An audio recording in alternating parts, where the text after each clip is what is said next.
కర్నూలు జిల్లా ఓర్వకల్ మండలం గుడుంబ తాండా గ్రామ పరిసర పొలాల్లో 400 కేవీ టవర్ నిర్మాణ పనులు మెగా సంస్థ శరవేగంగా చేపడుతుంది.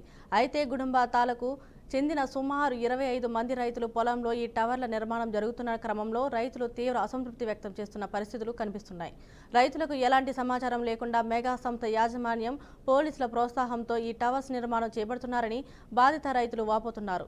NREGS ఉద్యాన శాఖ సౌజన్యంతో తమకున్న కొద్దిపాటి పొలంలో టెంకాయ, మామిడి, చీని చెట్లు పెంచుకుంటున్నామని, ఈ టవర్స్ నిర్మాణం జరగడంతో ఈ పండ్ల తోటలన్నీ నాశనం అవుతున్నాయని రైతులు ఆవేదన వ్యక్తం చేస్తున్నారు.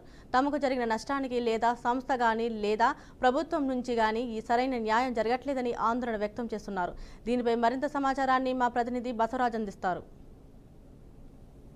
గిరిజన ప్రాంతానికి చెందిన తాండవాసులు వీళ్ళకి జీవనోపాధి అంటే గతంలో సారా కాసుకొని బతికేవాళ్ళు ఇప్పుడే సారా నిర్మూలం కావడంతో కొంచెం పంట పొలాలు వ్యవసాయ కూలీలపైన వాళ్ళు దృష్టి పెడుతున్న పరిస్థితి. ఇలాంటి పరిస్థితుల్లో ఏ కొండ కోనల్లో చెట్టు పుట్టల్లో ఉన్న ఎకరా 2 ఎకరాల్లో కూడా ఈ విధంగా ఏదైతే హార్టికల్చర్ లేదా ఉద్యాన శాఖ ద్వారా ఇలా డెవలప్ చేసుకున్న పరిస్థితుల్లో మరి వీళ్ళైతే మెగా కంపెనీకి సంబంధించిన ఈ టవర్స్ నిర్మాణ యాజమాన్యము అంటే ఇష్టానుసారంగా ఇక్కడంతా చెడిపేసిన పరిస్థితి, పంటల్ని ధ్వంసం చేసిన పరిస్థితి. మరి ఈ నేపథ్యంలో ఈ గుడుంబ తాండకు చెందిన రైతుల యొక్క బాధలు ఏంటి, వాళ్ళ డిమాండ్స్ ఏంటి, అంటే వాళ్ళ పట్ల పోలీసులు కావచ్చు, ఇతర నేతలు కావచ్చు ఎలాంటి ఒత్తిళ్ళు ఉన్నాయి, మరి వాళ్ళ యొక్క ఆవేదన ఏంటో తెలుసుకునే ప్రయత్నం చేద్దాం. ఇక్కడ ఈ టవర్ చేస్తూ ఉన్నారు అంటే వాళ్ళు మీ పర్మిషన్ తీసుకున్నారా, లేకపోతే ఆ టవర్ చేసి మీ పంట పొలాలు ఎట్లా నష్టమవుతున్నాయి, మీ నష్టమేమి? మాకు వీళ్ళు ముందు ఓరకల్ ఎంఆర్ఓ గారు పిలిచారు. అమ్మ, మీ పొలాల్లో తీగలు లాగుతున్నాము, మీకు నష్టపరిహారం ఇస్తాము, మీరు రారి అని ఒకసారి పిలిచినారు. అక్కడ పోయినాక వాళ్ళే ఎంఆర్ఓ సార్ ఏమన్నారంటే ఒక టెంకాయ మొక్కకు వచ్చేసి 380 రూపాయలు ఇస్తాము మేము, ఒక మామిడి చెట్టుకు వచ్చేసి 3800 ఇస్తాము, అదేవిధంగా శని చెట్టుకి ఇస్తాము. అది ఎంతవరకు అంటే కారిడార్లో ఎంతవరకు పోతుందో అంతవరకే ఇస్తాము మేము అని వాళ్ళు అన్నారు. సార్ ఇది ఇక్కడ న్యాయం.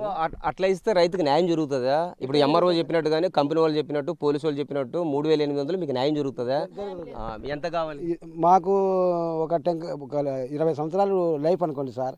కనీసం ఒక సంవత్సరానికి ఒక 1000 రూపాయలు చొప్పున అయితే ఒక 20 సంవత్సరాలు వస్తుందని, మా పిల్లలు మా భవిష్యత్తు కూడా బాగుంటాయని మేము ఆ ఉద్దేశంతోనే ఈ మొక్కలు నాటుతున్నాం సార్ ఈ కొండ కోళ్ళల్లో. ఇంకా వాళ్ళు మేము చెప్పే మొర వాళ్ళు వినుకోకుండా మేమిచ్చేది అంతే అని దీన్ని వెనకాల పోలీసులు వాళ్ళు కూడా మమ్మల్ని మీరు ఏమైనా చేసుకోండి, ఎవరికైనా ఎక్కడైనా పోండి, పోతే మా దగ్గరికి రావాలా, మీరు కోర్టుకు పోతారా, ఎక్కడ పోతారా, మీడియాకి చెప్పుకుంటారా, ఎవరికి చెప్పుకుంటారో చెప్పుకోండి, మేము మాత్రం వేసేదే అని. ఈరోజు పొద్దున మా వదిన గారు పొలంలో లైవ్లో ఉంటే ట్రాక్టర్ ఎదురుగా కూర్చున్నాం మేము. అంటే 3 లేడీస్ పోలీస్ వచ్చేసి ఆమెకు పక్కన లాగేసి సుమారుగా ఒక 50 మీటర్లు వైర్ వరకు లాగేసినారు. మీరు ఏ విధంగా అయితే మీరు రేపు కాంప్రమైజేషన్ కావాలా, మీరు ఖచ్చితంగా రేపు కాంప్రమైజేషన్ కావాలా. మీరు ఉన్నా లేకున్నా మీరున్నా మీకు తొక్కించుకొని అయినా మేము వైరు వేసేదే, కాకపోతే మేము మిలిటరీకి వాళ్ళకి కూడా మేము హెల్ప్ తీసుకుంటాం అని అన్నారు సార్. అయితే ఇప్పుడు మీ పొలము మీ మొక్కలు మీకు అన్యాయం జరుగుతుంది, న్యాయం చేయండి అని మీరు అడిగితే అంటే పోలీసులతో లాగించడము, ఎవరు చెప్తారో చెప్పండి, బెదిరించడము, ఇది ఎలా చూస్తారు మీరు? ఇప్పుడు మేము ఇచ్చేది అంతే, మీరు ఎవరు చేస్తారు ఫైట్ చేసుకుంటే చేసుకోండి, మేము ఇచ్చేది ఇంతే. ఎక్కడ పోయినా కానీ మీ న్యాయం చేయాలి లేరు, మీ మీదనే అత్యాచారం కేసులు పెడతాము, మేము వచ్చేది లాఠీ చర్యలు తీసుకుంటాము, లొంగ తీసుకొని మమ్మల్ని వాడుకుంటున్నారు సార్.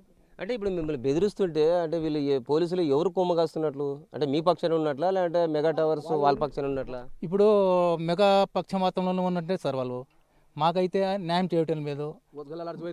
వాళ్ళు చూస్తే దౌర్జన్యంగా వాళ్ళతోనే ఇంకా కానీ ఏమన్నా కానీ ధైర్యంగా మేము పోలీసులు ఎస్పీ సారు ఆయన ఆర్డర్ వచ్చింది మాకి, మీరు ఏం చేసుకుంటారో చేసుకోరి, మా పని మనం చేసుకుంటాం. అంటే ఇప్పుడు మీరు అడుగుతున్నది ఏదైతే ఉద్యాన శాఖ పరిధిలో ఈ చీని లేదా మామిడి టెంకాయ చెట్లు పెట్టుకున్నారు, ఓ 5 ఏళ్ళకో 10 ఏళ్ళకో పంట వచ్చే క్రమంలో ఈ టవర్స్ వచ్చేప్పుడు మీకు అంతా పంట లాస్ అవుతుంది, మరి ఆ లాసే కదా మీరు అడిగేది? ఆ లాస్ కోసం అడుగుతున్నాం సార్. వాళ్ళు చీని చెట్టుకు వచ్చేసేసి ఒక చెట్టుకు వచ్చేసి 3500 ఇస్తామంటున్నాము, అదే 2 కాపులు కాస్తాయి సార్ మాకు, సంవత్సరానికి 2 కాపులు కాస్తాయి. ఆ చెట్టు విలువ ఎంత సార్ అప్పటికి మాకు 20 సంవత్సరాలకు అమౌంట్ ఎంత ఇస్తుంది సార్? అది అది కూడా అడగలేదు సార్. అది కూడా మేము అడగలేదు సార్. అది అప్పుడు ఈ ల్యాండ్ వాల్యూ వచ్చేసి 50 లక్షలు ఉంది ఒక ఎకరాకు వచ్చు, ఎకరాకు గాను. ఇప్పుడు ల్యాండ్ బాయ, మొక్కలు బాయ, మా బోర్లు బాయ. అంటే ఇప్పుడు ఒక టవర్ మీ పొలంలో వచ్చింది అనుకోండి, అంటే ఎంత విస్తీర్ణంలో ఇస్తారు, ఏ రకంగా కొలతలు పెడతారు? అంటే విశ్రమ వచ్చేసి వాళ్ళు ఏం చెప్పినారంటే 4 సెంట్లే సార్ అన్నారు. 4 సెంట్లు చొప్పున ఇచ్చేసినాం సార్. కొంతమందికి ఏం చేసినారు 18 లక్షలు ఇచ్చినారు, కొంతమందికి 10 లక్షలు ఇచ్చినారు, కొంతమందికి 6 లక్షలు ఇచ్చినారు, కొంతమందికి ఈయన వాళ్ళకి 4 లక్షలు ఇచ్చినారు. అది విషయం సార్. అంటే రైతులు మీరు అంటే ప్రాణాలు పోగొట్టుకొని ట్రాక్టర్కి అడ్డం పడుకొని ప్రాణాలు తెగిస్తున్నారంటే మీ బాధలు ఎవరికి అర్థం కావా? అవును సార్, మా బాధలు ఎక్కువ ఉంది సార్. మేము మా బోర్ పోతుంది, మా పంటలు పోతున్నాయి, మామిడి చెట్లు పోతున్నాయి, టెంకాయ చెట్లు పోతున్నాయి.